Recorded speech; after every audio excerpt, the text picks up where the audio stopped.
settle down. Prasad, అవసరం ఉంటే బయట ఉండండి ఆర్ సెటిల్ డౌన్ సైడ్ ఇంకా కుర్చీ లేకుంటే బయట కూర్చోండి.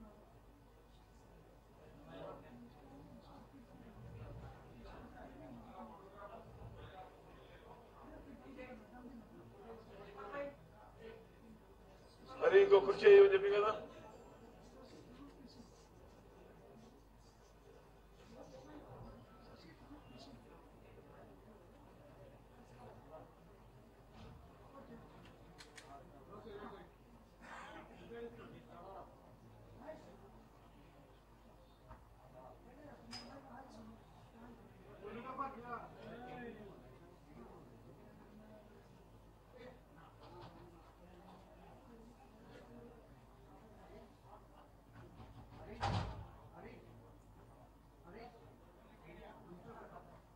Are we ready?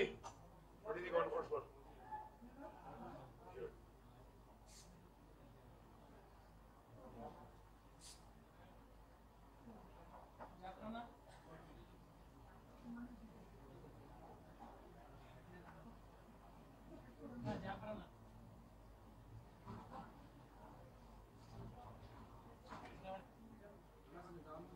I'll just give a brief introduction of Dr. Shashi Tharoor to all of you.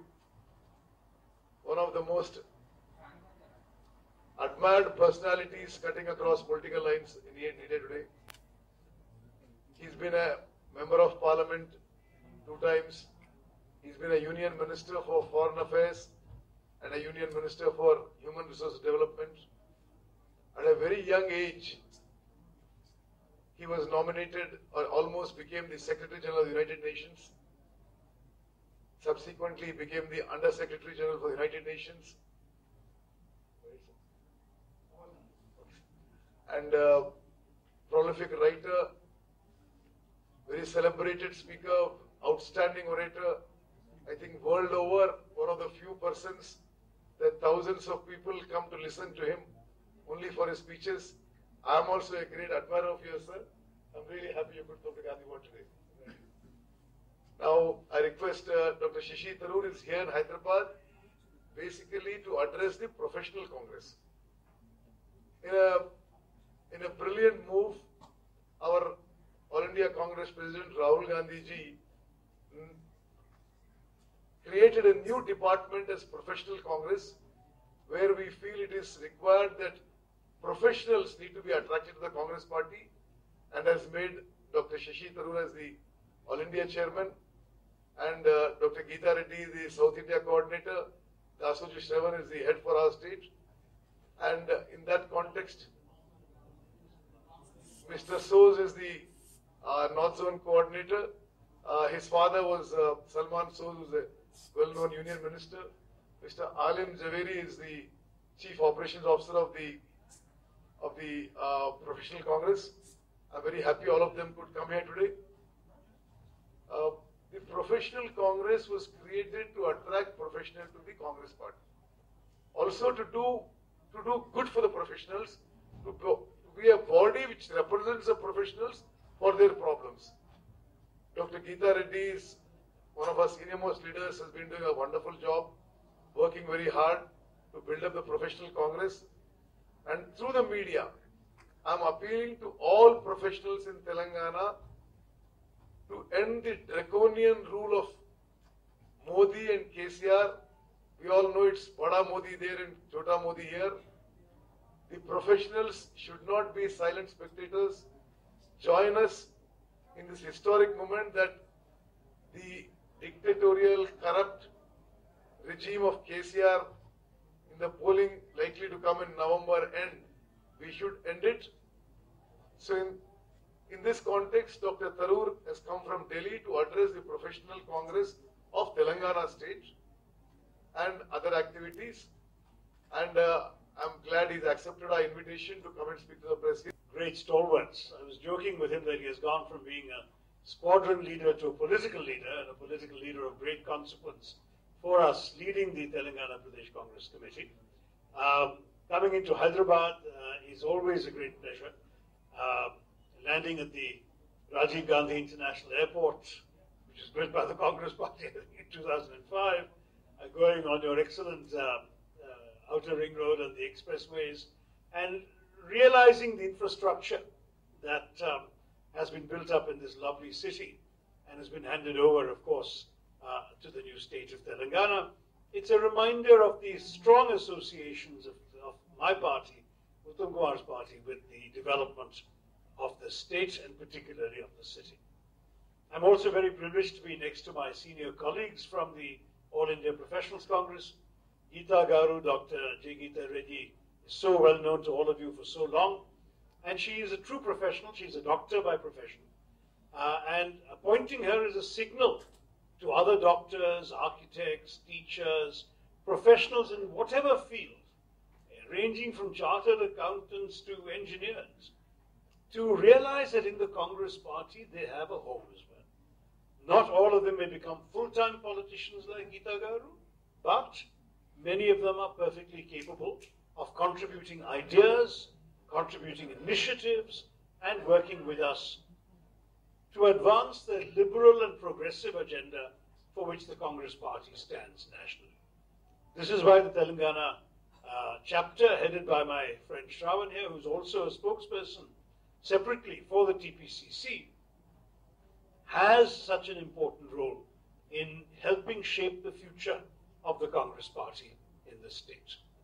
My colleague Salman Soz, though he's covering the North Zone, he's from Kashmir, has come and joined us, and we have one or two other colleagues here for meetings here, and I have a local Hyderabadi on my staff who is serving as the Chief Operations Officer of the All India Professionals Congress, Alim Javeri, born and brought up here, so one of yours.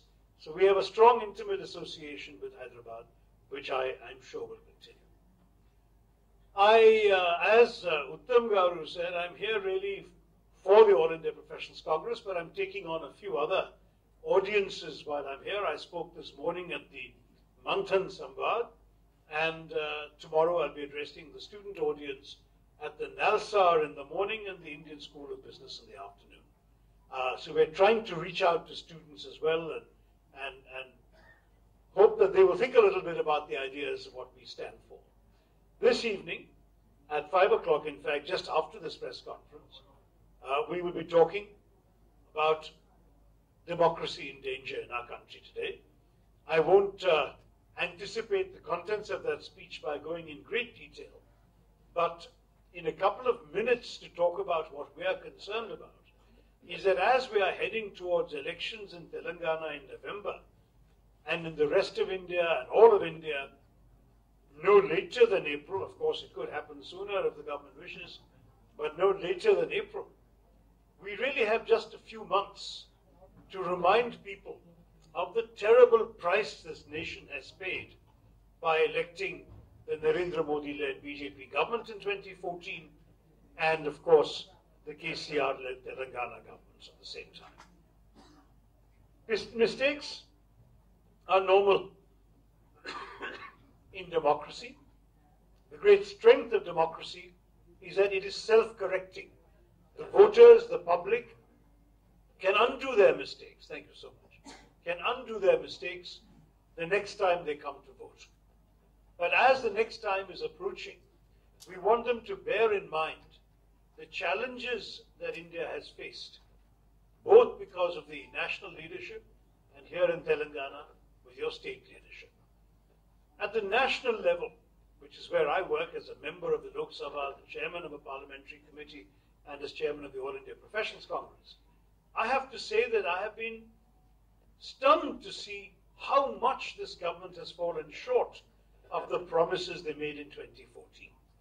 One cannot blame voters for thinking that this was a prime minister with a vision for the country, because his speeches were very good in diagnosing some of the problems and challenges facing India.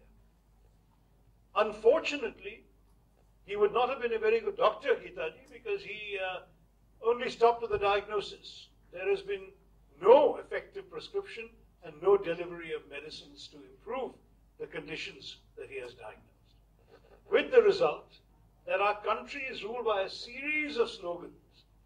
Clean up India, digital India, stand up India, sit down India, but no implementation of tangible benefits for the people. Instead, we have seen the disaster of demonetization, which every single international economic expert around the world has denounced as a terribly ill-conceived and badly implemented decision, which set our GDP back by a couple of percentage points, and more important, cost jobs and lives. Lakhs of Indians, particularly daily wage workers, people working in micro-enterprises, lost their jobs because suddenly the money dried up. And we know of 142 cases where human beings died, mainly standing in hot queues in the hot sun for 7-8 hours to get a little bit of their own money back. A criminal act by this government. We have seen that the GST that they blocked when we were in power, they have introduced, but in a botched manner. The rollout was so hastily ill-prepared that the internet backbone to make it work collapsed more often than it connected. And as you know, small businesses selling one item are asked to fill in 37 forms, 3 a month for GST, IGST, CGST, and 1 annual form, 37 forms for a small shop. The only people who have done well out of GST are the chartered accountants who suddenly get new jobs because people don't know how to fill the GST forms. This is what is happening to the economy. Every sector is in trouble. Agriculture, we know, is in terrible shape, stagnating. Farmer suicides are increasing every year. And we know in Telangana, sadly, we have seen as many as 4,500 suicides during the current regime. We have seen stagnation of exports. We have seen decline in industrial manufacturing. We have seen absolutely no success story in any sector of the economy. All that has grown and increased is taxes. Do you realize, for example, that on every liter of petrol that you buy, the central government, I'm not talking about the state taxes, which is a percentage, the central government levies a flat tax of 19 rupees 48 paise on every single liter. So right now, if you're paying 80 rupees or whatever in Hyderabad, 20 of that is going to Delhi, to Mr. Modi's government coffers. They're putting their hands in your pockets, everyone who is going to the petrol pump. Under UPA, our tax was 3 rupees 92 paise per litre, and here you are seeing 19 rupees 48, on top of which you also have the state taxes, which are a percentage ad valorem, and that percentage has, of course, gone up thanks to the state government. Now, if you look at all this picture, if you look at the poor housewife who used to get a gas cylinder from the UPA at 390 rupees and is now paying 840, you know that the Aam Aadmi has not had any Achhe Din. Achhe Din have simply not come to the ordinary citizen of India. Instead, what has come has been a regime of hatred and bigotry. We have seen, as you know, mounting intolerance unleashed during the era of this government. We have seen human beings being assaulted and even killed in the name of cow protection.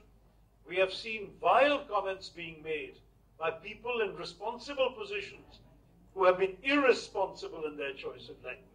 All of this has happened thanks to the disastrous rule, the misgovernance of the BJP government for the last 4.5 years. I'm sorry to say, because we expected better, that this misgovernance has been enabled by the support and cooperation de facto of the government in Telangana. We all know that this is a government which has been silent about the betrayal of by the central government of the promises made in the Andhra Pradesh Reorganization Act. This is a government which, when the President of India was to be elected, Vice President of India was to be elected, the BJP put forward serving RSS members as candidates for all of this. This government, the government that claims to be secular, the government of KCR in Telangana, voted with the BJP. We know that this chief minister was the first chief minister in India to support Mr. Modi on his demonetization, on his GST, and all the anti-people economic moves I've described to you. And I have to say that if you look at the no confidence motion, it is no accident that not only did the ruling party in this state not join the no confidence motion brought by your neighbors next door, It abstained, but de facto, the abstention was a gesture of support and led the Prime Minister to single out your Chief Minister as the only Chief Minister that he bothered to praise in his entire nearly 2-hour speech. So can there be any doubt that de facto the government in Telangana is acting as a surrogate for the government in New Delhi? I have to say that as your elections are coming up in 54 days, that the voters in this state must realize that a vote for the TRS is a vote for the BJP. That is essentially the message that is coming across. There is an unholy alliance between an avowedly secular party here in Hyderabad and an avowedly Hindutva-oriented party in Delhi, which shows you how sincere the professions of both sides are. We have had too many examples of collusion between the two. If you believe, as I do, that what we have seen from Delhi is a disastrous rule for 4.5 years, then I would urge you, the public of Telangana, to vote for the Congress party in Telangana as well as when the Lok Sabha elections come up, because you will not stop the BJP by voting for the TRS. Your future lies with a strong, genuine resistance to the dangerous encroachments of the BJP government. I will pause there because I'm sure you have many questions, and I hope you will speak. I know that apparently the Dharna Chowk in Indira Gandhi Park has been shut down, but here we have our own Dharna Chowk. We have our own forum for free expression, and I look forward to your questions. Thank you very much. Information is one of our proudest achievements in the UPA government, and the right to information has been hollowed out in Delhi by the BJP government and in practice here by the TRS. I'm told that 30,000 government orders of the TRS have actually been placed under the confidential category, so there will be no reply on the RTI. And we have seen that even in implementing other existing progressive laws of UPA, this government has failed to help people. The Land Acquisition Act in 2013 has not been properly implemented, and farmers have been denied the compensation that they should have been given for their land. We've also seen that when the Mahatma Gandhi National Rural Employment Guarantee Scheme, which was decried and attacked by the BJP, was finally supported by the central government on theory, in speeches. In practice, money was not paid to NREGA workers for many, many months. They had to wait for their own money. So we are seeing that in many ways, even the basic responsibilities of a government have not been fulfilled. But I will take some questions and come back. Let me hand this over to all India professionals Congress का north zone का coordinator हूँ और मैं कांग्रेस का spokes person भी हूँ। देखिए, जहाँ तक मुझे लगता है, आप सबको लगता होगा कि जुमलेबाजी सिर्फ अमित शाह और मोदी जी करते हैं। जुमले तो आपके केसीआर साहब भी बहुत करते हैं। 12% reservation, is that a fact? Has he delivered? He has not delivered. And we know it was an impossible thing to do. लेकिन लोगों को बेवकूफ बनाना बहुत आसान हो गया शायद। अगर आप करप्शन करेंगे, आप उस पैसे को फिर इलेक्शन के टाइम पे खर्चाएंगे, फिर इलेक्शन जीत जाएंगे और फिर करप्शन करेंगे। ये तो मॉडल चला रहा है ना। This is the model. This is the model being employed in Delhi. This is the model being employed in Hyderabad. ये तो बहुत ही सिंपल सा मॉडल है। लोगों का पैसा चुराओ, इलेक्शन के टाइम पे लोगों को थोड़ा दे दो, किसी को शराब पिलाओ, फिर से इलेक्शन जीतो और हो गया। That is the model. दूसरी बात, आपके असद साहब है, असद ओवैसी साहब, केसीआर के दोस्त हैं, केसीआर उनके दोस्त हैं, केसीआर मोदी जी के दोस्त हैं। ये असद साहब सेक्युलरिज्म की बात तो बहुत करते हैं। ये अजीब ही सेक्युलरिज्म है कि वो बीजेपी के साथ केसीआर के थ्रू मिले हुए हैं। लोगों को बेवकूफ बनाने में ये सब आगे हो गए। आप भीमराव अम्बेडकर का फोटो लगा सकते हैं, अपने होर्डिंग पे, लेकिन जब दलित पे या माइनॉरिटीज पे इतनी मुसीबतें हैं तब आप चुप हो जाते हैं। क्या आपके चीफ मिनिस्टर ने क्या बोला? उन्होंने जब इतनी सारी लिंचिंग्स हो रही थी, हिंदुस्तान में इतनी मुसीबतें थी, दलित के ऊपर थी, माइनॉरिटीज के ऊपर थी, तो क्या बोला उन्होंने? उन्होंने ये बोला कि मैं मोदी जी को सपोर्ट करता हूं। That is their politics. Their politics is about high corruption. जिस तरह से नरेंद्र मोदी ने और अरुण जेटली ने इलेक्टोरल बॉन्ड्स लाए ताकि जितनी भी बड़ी कंपनी से पैसे दे दें, किसी को पता भी नहीं चलेगा कि पैसे किसने दिए हैं, and then they use that money to defeat the people of India, and the people of India have no idea. This corrupt model must go, and KCR must go, and so must Modi, and we are fighting them, and we are going to fight them tooth and nail. Thank you. First of all, let me start off. I meant to say this at the beginning. What a privilege it is to be in Gandhi Bhavan on Gandhiji's Jayanti. And my apologies for not saying that earlier. It means a great deal to all of us who work in the Congress party. But coming back to your question, my logic was exactly this. Professionals go to work hard at their professions, pay their taxes, and come home at night and complain about the politicians. Right? Usually in their parties and discussions, it's negative comments about the politicians. And I say to them, rather than this expression of criticism without any constructive purpose, why not bring your ideas and concerns into the political parties? The immediate answer is because we have no access to the political parties, we don't know how to do it. So we are saying, here is your access. The All India Professionals Congress is a platform for you. It is like a Rotary Club within the Congress party.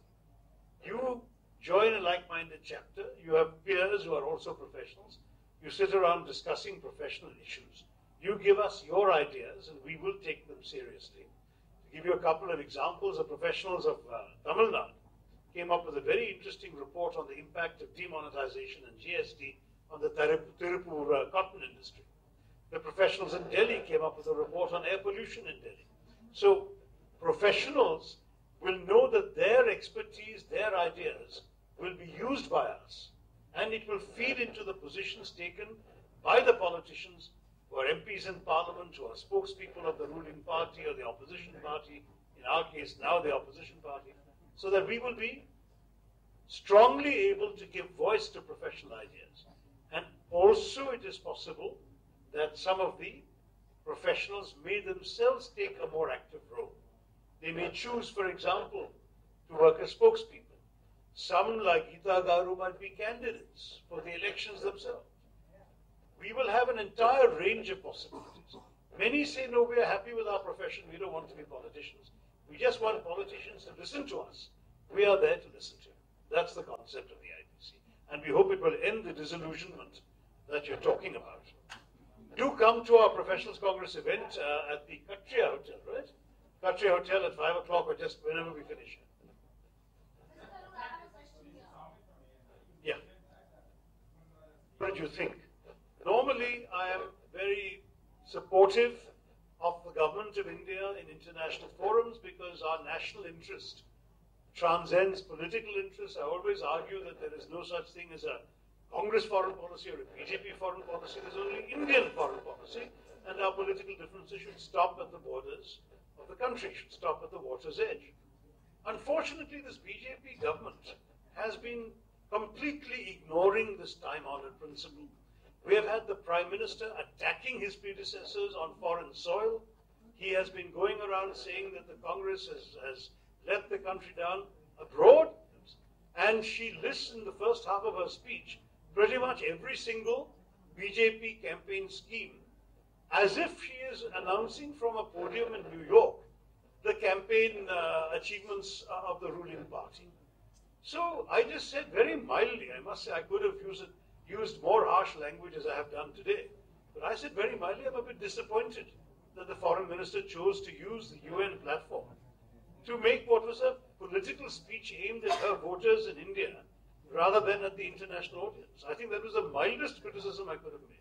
And the BJP wants to jump up and down and criticize me for doing so. I'll also be equally harsh and say that I must say that they have really disappointed all true patriots by the way in which they have politicized foreign platforms. And they have done so starting with the Prime Minister and now ending with the Foreign Minister. This is not the way in which India should conduct its foreign policy. And I am quite confident that if the government of the Congress party comes back to power, we will not fight our political battles abroad. We will face the BJP here. We will not go to the UN or to foreign audiences and attack our government. We want the previous government, I beg your pardon. It will be the previous government after next April. We will instead speak for India. That's the job of the foreign minister, and I'm very disappointed that she did not do so, in which the government tried to curb this. But first of all, let me stress that the Congress party has been pointing out for some time the betrayal of the Indian farmer by the BJP government. It has been nothing short of a betrayal because various promises have been broken. The minimum support price that was promised has never been paid. They finally claimed this year that they will give some more money, but it is yet to be seen by most farmers. They claimed very proudly to introduce crop insurance, but reports suggest that 2/3 of the taxpayers' money has gone to insurance companies and less than 1/3 have actually gone to farmers. In Telangana, 4,500 farmers have committed suicide, and in fact, in very, very many parts of the country, we've seen an increase in farmer suicides, and I understand that the KCR government of Telangana has imprisoned farmers and has not visited the victims of these suicides, which is not exactly a sign of sympathy. So what we are seeing in our country today, I'm really, really sorry to say, is a true betrayal of those who are feeding this nation, the farmers of India. Now, they have every right to march in Delhi, and they have every right to point out to the government that they are their dues. I mean, after all, one of the great slogans of India used to be Jai Jawan, Jai Kisan. The BJP says Jai Jawan, but betrays the Jawans on one rank, one pension, doesn't process the procurement of defense supplies, and today is caught up in a gigantic Rafale scam. And we have an Air Force pilot right next to me who will tell you what a betrayal that is. It says Jai Kisan, and it now, as you say, tear gases farmers and attacks them when they're speaking up for their own legitimate rights. So I have to say that this is a great shame, and we need to return truly to the spirit of Jai Jawan, Jai Kisan, which will only happen when we get rid of this absolutely anti-national government. इस party की नजरें आए, लेकिन हम चाहते हैं कि कांग्रेस के जो देश की समस्या के लिए जो कांग्रेस हर रोज संघर्ष करते हैं, कि इसमें प्रोफेशनल्स की सोच भी होना चाहिए. हम चाहते हैं कि राजनीतिक लोग तो नेचुरली हमारे पर्सपेक्टिव तो है, जो राजनीति हमें कहते हैं कि ये सब करना चाहिए, हम सब सारे विषय उठाते हैं. लेकिन जब प्रोफेशनल्स आएंगे, उनके पर्सपेक्टिव्स में नेचुरली कोई एक्सपर्टीज भी होगा.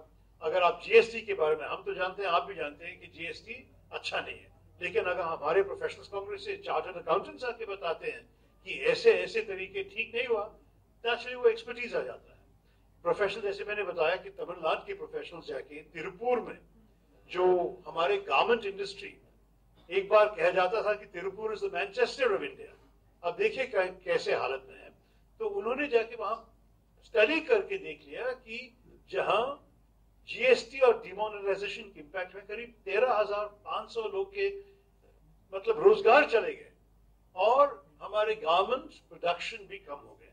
तो ये सब समझने के लिए, बताने के लिए professional expertise, solid technical expertise बहुत उपयोगित है.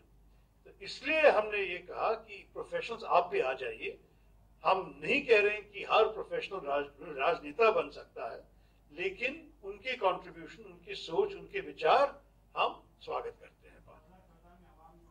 अंग है कांग्रेस पार्टी. हम मतलब 2014 में जो कुछ हुआ, हम मान लेते हैं कि ये बड़ी गलती की. हमारी जनता कभी कभी गलती कर सकती है, तो नेचुरली डेमोक्रेसी में हो जाती है. तो हम इसको सुधारने के लिए हम चाहते हैं कि लोग समझ लें. क्योंकि हमें पता है कि हमारे प्रधानमंत्री तो बहुत अच्छे भाषण देते हैं. अच्छे दिन नहीं आए, लेकिन अच्छे भाषण तो बहुत आए हैं, और लोग शायद भाषण सुन के सोचते हैं कि भाई ये तो कमाल का आदमी है. मैं सिर्फ ये कहूंगा, आप सिर्फ भाषण मत सुनिए, आप देखिए कि जमीन पे क्या हुआ है, हमारे देश पे क्या हुआ है, आपकी जेब में क्या हुआ है, क्या अच्छे दिन आए हैं या नहीं। अगर आप सारे विषय समझ के आप सारे डिटेल्स मान लेंगे जो हम आपके सामने रख रहे हैं, तो मेरे ख्याल में कोई हक, कोई शक नहीं होगा किसी के मन में कि इस सरकार को दिल्ली से बहुत जल्दी भेजना है। अच्छा देखिए, प्रोफेशनल्स कांग्रेस के बारे में अगर आप लोगों को पूछना है तो आइए आप होटल कटरिया में, क्योंकि वहां तो प्रोफेशनल्स बहुत सारे होंगे और आप हमसे बात भी कर सकते हैं, सिर्फ मंच पे नहीं, साइड पे भी हमारे कॉलीग्स जो बैठे हैं वो भी आप लोग से बात करेंगे। प्लीज का उपाय नहीं चाहते हैं, सिर्फ वोट दे दीजिए, जनता की वोट चाहिए हमें उनको हटाने के लिए। And it was decided that we needed 128 new aircraft to bring the squadrons up to required full strength. Now, this was a very painstakingly taken decision. In fact, when the BJP campaigned against us, they said we have taken too long to make this decision. That was how responsibly the decision was made. Then, the same BJP government, unilaterally and bizarrely, goes from 128 to 36. What is more, of the 128, the bulk would have been assembled by HAL in India.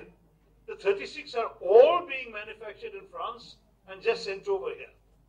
So there is, I mean, I'm sorry to say this, dal mein kuch kala hai.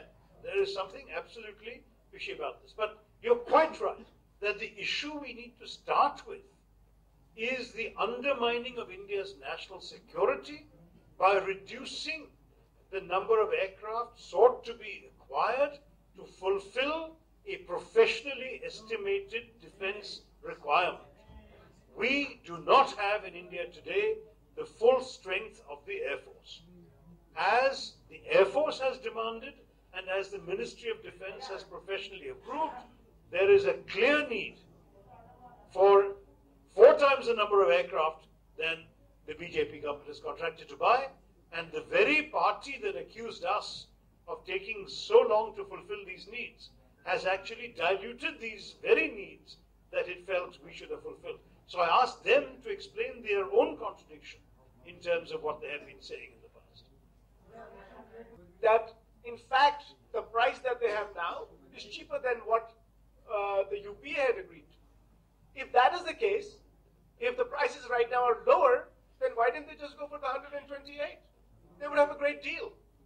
So it is the more they speak, the more it is becoming clearer that there is something going on, and we have to get to the bottom of this thing.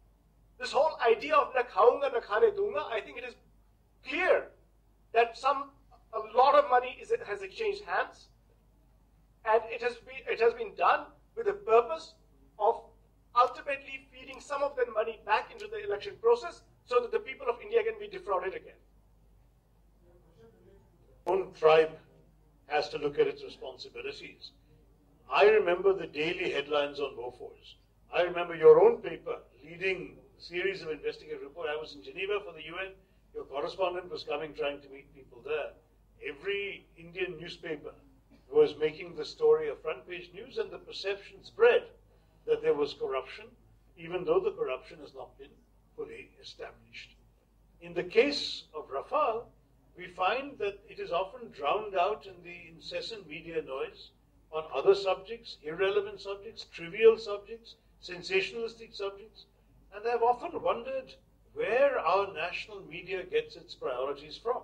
If it's only from TRPs, then this country's democracy is ill-served, because obviously, if your nation is less well protected because of a crony capitalist decision that has been made and never explained properly to the nation, if indeed you can reduce the number of aircraft that your country needs to keep you all safe, surely there is a more important story than half the other stories that litter our headlines.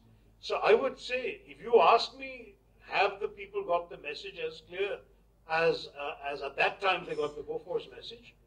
I would agree with you that perhaps it is not yet as widespread and understood, but I would turn the lens right back at the media that's asking the question, because the media You can, any one of you, I invite you to just pick up the newspaper headlines or the TV headlines. Of course, there was no TV, no private TV in those days, but newspaper headlines and other media in the 1980s, particularly leading up to the 1989 election, in their almost single-minded, relentless focus on Bofors, and compare it to the kind of minimal attention that the outrageous scandal on Rafale, which, by the way, is a factor of 10 or 12 times the amount of money that was involved in Bofors, that appears to have been misspent.